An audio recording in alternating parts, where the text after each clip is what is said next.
11 Thanjai baby குழுமத்தின் இல்ல திருமண விழாவிற்கு வருகை தரும் பள்ளிக்கல்வித்துறை அமைச்சர் அன்பில் மகேஷ் பொய்யாமொழி மற்றும் அனைவரையும் அன்புடன் வரவேற்கிறோம்.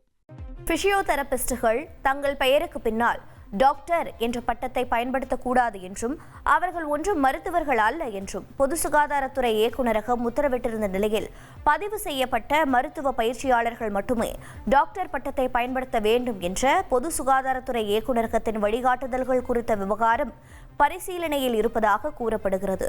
இதுகுறித்து அதிகாரப்பூர்வ வட்டாரங்கள் தெரிவித்துள்ளதாக ANI செய்தி நிறுவனம் தெரிவித்துள்ளது. நடிகர் சங்கத்துக்கு தேர்தல் நடத்துவதில் என்ன சிக்கல் என சென்னை உயர்நீதிமன்றம் கேள்வி எழுப்பியுள்ளது.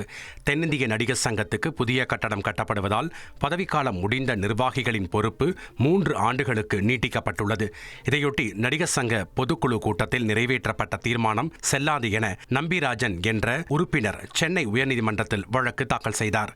இந்த வழக்கு நீதிபதி தனபால் முன் விசாரணைக்கு வந்தபோது நடிகர் சங்கத்துக்கு தேர்தல் நடத்துவதில் என்ன சிக்கல் உள்ளது என சங்க நிர்வாகிகள் தரப்பு வழக்கறிஞரிடம் நீதிபதி கேள்வி எழுப்பினார்.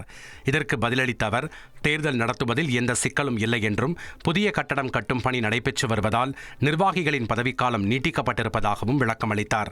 மேலும் பொதுக்குழு கூட்டத்தில் கலந்து கொண்டு கருத்து தெரிவிக்காமல் இந்த வழக்கை மனுதாரர் தாக்கல் செய்ததாக கூறிய நடிகர் சங்க தரப்பு வழக்கறிஞர், கடந்த 2019 தேர்தல் நடைபெற்ற போதிலும் வழக்குகள் காரணமாக 2022 தான் நிர்வாகிகள் பொறுப்பேற்றதாக வாதிட்டார்.